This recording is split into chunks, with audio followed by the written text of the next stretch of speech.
నేను పసుపు తీసుకొస్తా, నేను పసుపు శుద్ధి కర్మాగారాలు ఏర్పాటు చేస్తా, నేను పసుపు పరిశోధన కేంద్రాలు ఏర్పాటు చేస్తా అని అనేక మంది చెప్పిండ్రు. నా రైతాంగాన్ని నా రైతు కుటుంబాన్ని అనేక మంది మోసం చేశారు.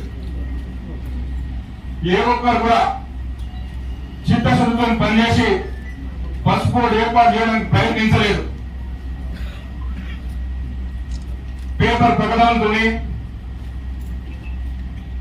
ఏదో రకంగా రైతులు మభ్యపెట్టాలని ప్రయత్నం చేసింది.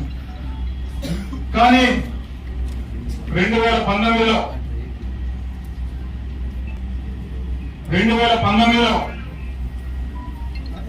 పార్లమెంట్ సభ్యులుగా పోటీ చేసినటువంటి అరవింద్ ధర్మపురి గారు ఈ ప్రాంత రైతులు పసుపు బోర్డు గురించి అనేక సంవత్సరాలుగా పోరాటం చేస్తా ఉన్నారు. వాళ్ళ పోరాటానికి ఫలితాన్ని అందించాలనేటువంటి సంకల్పం, ఆలోచన, ఎట్టి పరిస్థితుల్లో ఉన్న ప్రాంత రైతాంగానికి నేను పసుపు బోర్డు సాధించాలా, ఏ విధంగా సాధించాలనే ఒక ఆలోచన. ఆ ఆలోచన మేరకే ఏ ఒక్క రైతు కూడా అరవింద్ గారిని నువ్వు బాండ్ పేపర్ రాసిమని ఏ ఒక్క రైతు కూడా అడగలేదు, ఏ ఒక్క రైతు సంఘం కూడా అడగలేదు. ఆయన నాతో చర్చించి అన్నా మన రైతులు రాసిమనుకున్నా సరే మనం బాండ్ పేపర్ రాసిస్తే కేంద్ర ప్రభుత్వం మీద కేంద్ర నాయకత్వంలో ఒత్తిడి తీసుకొచ్చి మన కళ సహకారం చేసుకోవచ్చని నాకు చెప్పిండు. ఆ విధంగా బాండ్ పేపర్ రాసిచ్చిండు. 4 సంవత్సరాలు కష్టపడ్డారు. ఎక్కడిని కొండలేదు, మొక్కని బండలేదు, తిరిగనే ఆఫీస్ లేదు. ఆయన లెటర్కు 2 పసుపు బొమ్మలు ఉంటాయి. జాతీయ చిహ్నంతో పాటు 2 పసుపు బొమ్మలు కూడా పెట్టుకున్నారు. ఇది ఏంటి అంటే నాకు పసుపు రావాలని చెప్తుండే. అమిత్ షా గారు ప్రత్యక్షంగా చెప్పిండు కోట్ల బహిరంగ సభలో, అరవింద్ పసుపు కోసం అందరితో కూడా సొంతాలు పెట్టుకోవాలని చెప్పిండు. ఆ రకంగా కష్టపడి పాలమూరు వేదికగా ప్రధానమంత్రితోని పసుపు బోర్డు అనౌన్స్ చేయించి ఆ తర్వాత ఈ ప్రాంత రైతాంగం సమస్యల్లో మరోసారి ప్రధానమంత్రి చెప్తే బాగుంటుందని చెప్తే నిజామాబాద్ వచ్చి స్వయంగా ప్రధానమంత్రి గారు ఈ ప్రాంత రైతుల కళ నెరవేరుతుంది, పసుపు బోర్డు కేంద్ర ప్రభుత్వం ఇస్తుంది, త్వరలోనే మీకు పసుపు బోర్డు ఏర్పాటు చేస్తుందని చెప్పిండు. దానికి అనుగుణంగా పసుపు రైతులందరూ కూడా నమ్మకం కలిగింది. స్వయంగా ప్రధానమంత్రి గారే పసుపు బోర్డు ఏర్పాటు చేస్తామని చెప్పిండు. కాబట్టి రెండవసారి ఎన్నికల్లో కూడా అరవింద్ గారిని ప్రజలు ఆదరించి ఎంపీగా గెలిపించడం జరిగింది. ఎంపీగా గెలిపిస్తే గత 2 నెలలుగా నువ్వు నిజామాబాద్ ఎందుకు వస్తలేవని అనుకుంటే అన్న పసుపు బోర్డు గురించి ఇక్కడ చాలా కాంపిటీషన్ ఉంది. మహారాష్ట్ర వాళ్ళు మేమే ప్రొడక్షన్ ఎక్కడ చేస్తున్నాం, అదేవిధంగా కేరళ, కర్ణాటక వాళ్ళు, తమిళనాడు వాళ్ళు ఈ రకంగా ప్రొడక్షన్ ఎక్కువ ఉంది, పసుపు బోర్డు మాకు కావాలంటున్నారు. ఈ రకమైన పరిస్థితి ఉంది. నేను పసుపు బోర్డు సాధించిన తర్వాత నిజామాబాద్ వస్తాను చెప్పడం జరిగింది. నిరంతరం కృషి చేసి పసుపు బోర్డు కేంద్రీయ కార్యాలయాన్ని తెలంగాణలో అది నిజామాబాద్ లో ఏర్పాటు చేయడానికి సహకరించినటువంటి గౌరవ మాననీయ ప్రధానమంత్రి నరేంద్ర మోదీ గారికి, commerce and industrial minister Piyush Goyal గారికి, కేంద్ర బొగ్గు గనుల శాఖ మంత్రి రాష్ట్ర బీజేపీ అధ్యక్షులు గౌరవనీయులు కిషన్ రెడ్డి గారికి, కేంద్ర హోంశాఖ సహాయ మంత్రి గౌరవనీయులు బండి సంజయ్ కుమార్ గారికి, అదేవిధంగా ఈ ప్రాంత రైతుల కళ నెరవేర్చడానికి నిరంతరం సంఘర్షణ చేసినటువంటి, శ్రమించినటువంటి నా ఆత్మీయుడు, నా సోదరుడు ధర్మపురి అరవింద్ గారికి నేను ప్రత్యేకంగా కృతజ్ఞతలు తెలియజేస్తా ఉన్నా. ఈ తెలంగాణకు, ఈ నిజామాబాద్ కు పసుపు ఏర్పాటు చేయించడమే కాదు, మహారాష్ట్ర వాళ్ళు కూడా అడిగిండు, వేరే రాష్ట్రం కూడా అడిగిండు, చైర్మన్ మీరు బోర్డు ఏర్పాటు చేసుకుంటున్నాం తెలంగాణలో, మేము నిజామాబాద్ జిల్లాలో కనీసం చైర్పర్సన్ అన్న కూడా మా రాష్ట్రానికి ఇవ్వాలని అడిగిండు.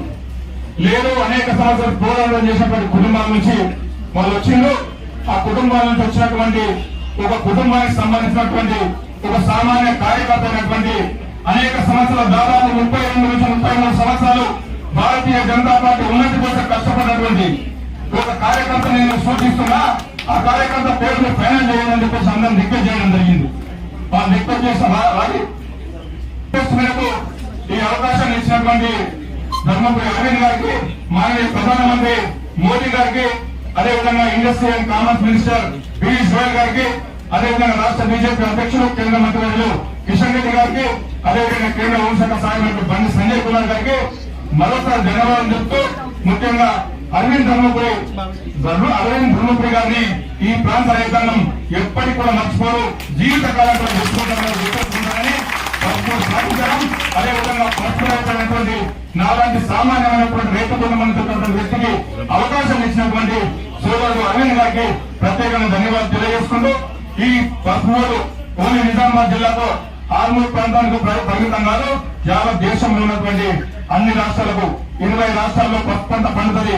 20 రాష్ట్రాలకు కూడా ఈ పసుపు ఏర్పాటు కావడం జరుగుతుంది. మన నిజామాబాద్ కేంద్రంగా ఆ పసుపు రైతు అందరి కళ నెరవేర్చడం కోసం నా శక్తి మేరకు పసుపు రైతులకు కావాల్సినటువంటి ప్రతి అంశాన్ని కూడా, పసుపు రైతులకు కావాల్సినటువంటి ఆధునిక బంగారాలు మొదలుకొని హై వెరైటీలు మొదలుకొని పసుపు శుద్ధి కర్మాగారం కానీ, పసుపు పరిశోధన కేంద్రాలు కానీ, రైతులకు కావాల్సిన సబ్సిడీ పైన బాయిల్ రైస్ మిల్స్ కానీ, కార్పొరేట్స్ కానీ, అదేవిధంగా ప్లాట్ఫామ్స్ కానీ ఇవన్నీ కూడా వచ్చే విధంగా కేంద్ర ప్రభుత్వం ద్వారా నా శక్తి మేరకు ప్రయత్నించి మీరందరి ఆదరాభిమానాలు చూడబడ్డానని, మీరందరూ కూడా భారతీయ జనతా పార్టీని, కేంద్ర ప్రభుత్వాన్ని, నరేంద్ర మోడీ గారికి అండగా ఉండాలని మీ అందరికీ కూడా మరోసారి విజ్ఞప్తి చేస్తూ ఈ అవకాశం మీ అందరూ కూడా ధన్యవాదాలు చెప్తూ ముగిస్తున్నాను.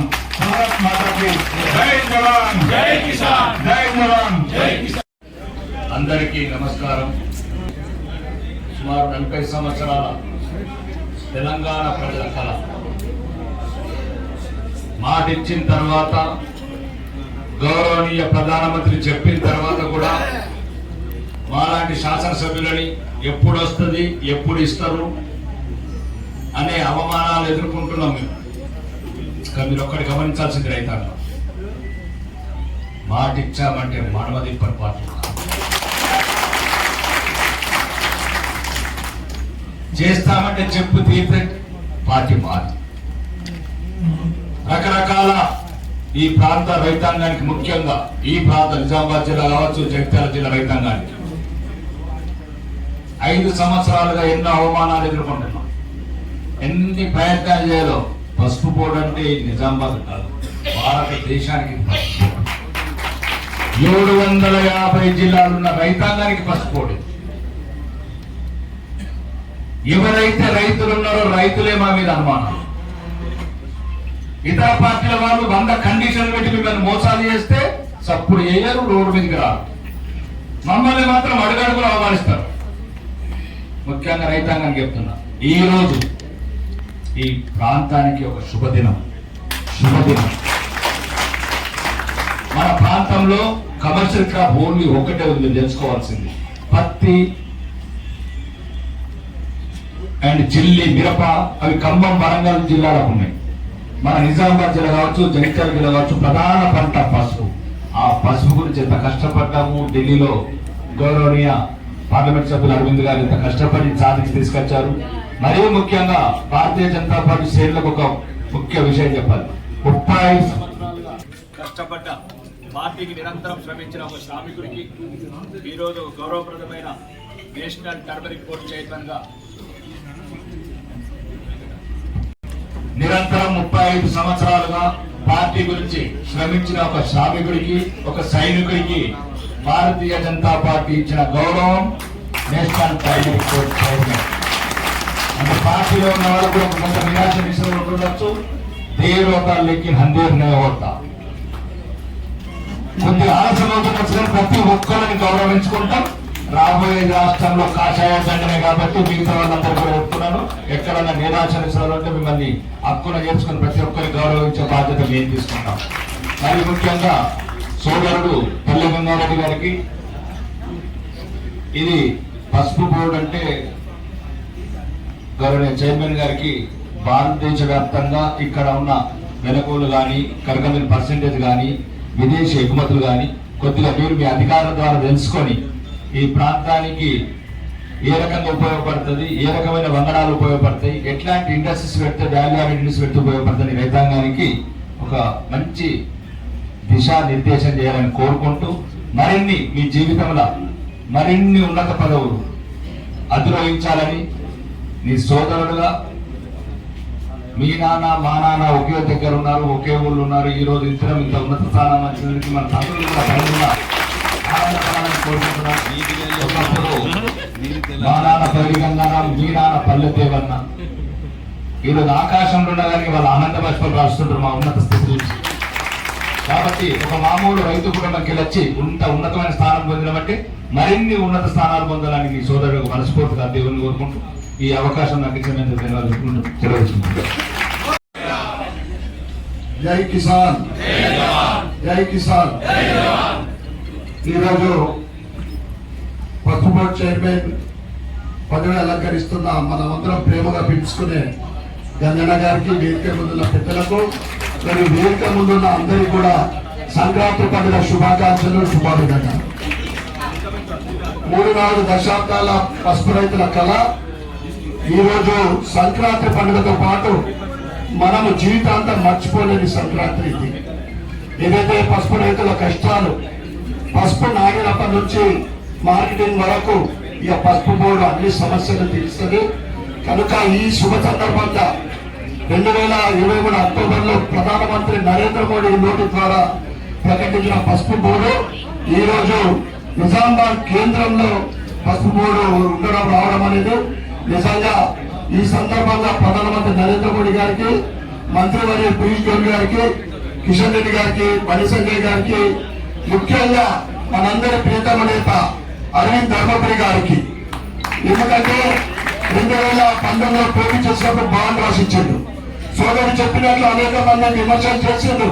కానీ ఈరోజు దేశంలో అనేక వందకు పైన రాజకీయ పార్టీలు ఇచ్చిన మాట నిలబెట్టుకునే పార్టీ ఏదంటే కేవలం భారతీయ జనతా పార్టీ మాత్రమే. ఏ ఒక్క పార్టీ కూడా ఏ ఒక్క మాట కూడా నిలబెడుతుంది. కనుక ఈ సందర్భంగా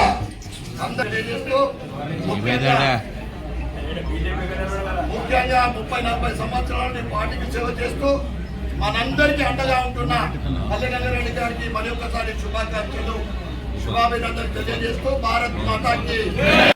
దేశంలో నాణ్యమైన పసుపు పంట పండే ప్రాంతమైన మన హిందూ జిల్లాకి మన పార్లమెంట్ సభ్యులు అరవింద్ ధర్మపురి గారు ఇచ్చిన మాటకి కట్టుబడి ఎంతో కృషి చేసి మన గౌరవ ప్రధానమంత్రి నరేంద్ర మోదీ గారిని ఒప్పించి ఇవాళ ఇక్కడికి పసుపు బోర్డు తీసుకురావడం, దట్టు జిల్లా కేంద్రంగా రావడం అనేది చాలా సంతోషకరమైన విషయం.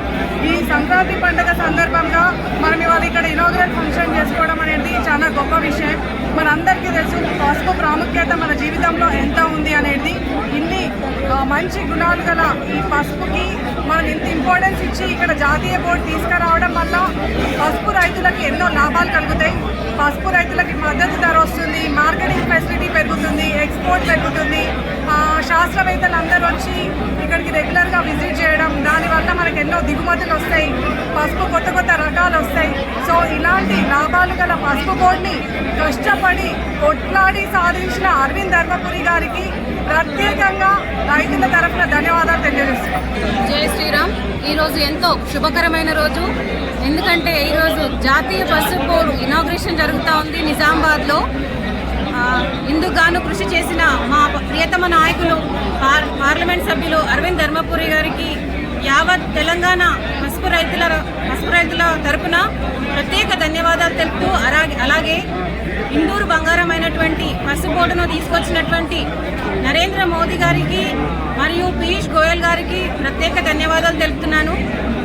అలాగే జాతీయ పసుపు బోర్డు మొట్టమొదటి చైర్పర్సన్గా ఎన్నికైనటువంటి మా ప్రియతమ నాయకులు మల్లికంగారెడ్డి గారికి శుభాభినందనలు తెలుపుతూ భారత్ మాతాకి జై.